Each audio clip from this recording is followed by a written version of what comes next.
আমি বর্তমান পূর্ব মেদিনীপুরের তমলুক শহরে অবস্থিত মা দুর্গার 51টি সতীপীঠের অন্যতম জাগ্রত সতীপীঠ বর্গভীমা মন্দিরে দাঁড়িয়ে আছি।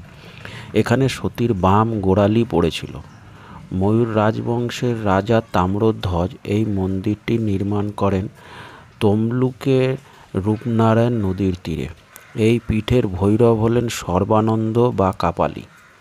এখানে মা উগ্র তারা রূপে পূজিত হন। মন্দিরের 4টি অংশ: মূল মন্দির, জগমোহন মন্দির, যজ্ঞ মন্দির আর নাট মন্দির।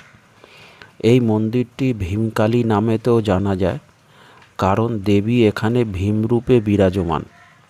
এই মন্দিরটি কলিঙ্গ মন্দিরের ন্যায় নির্মাণ করা হয়। এই মন্দিরটি একমাত্রই মন্দির যেটি পশ্চিমমুখী মন্দির। এই মন্দিরে মায়ের ভোগ হলো শোল মাছ। 1938 সালের 11 এপ্রিল নেতাজি সুভাষচন্দ্র বসু এই মন্দির দর্শনে এসেছিলেন। এই জায়গাটি মহাভারতে ভীম কর্তৃক অধিগৃহীত বলেও মহাভারতে উল্লেখ আছে।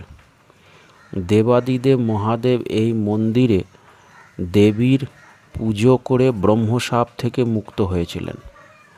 কথিত আছে, তমলুক শহরে কোনো লোকের বাড়িতে যদি কোনো মাঙ্গলিক বা শুভ অনুষ্ঠানের সূচনা হয়, তার শুরুই হয় এই মন্দির থেকে। অর্থাৎ এই বর্গভীমা মন্দিরে প্রথম দেবীর পুজো করে তা শুরু হয়।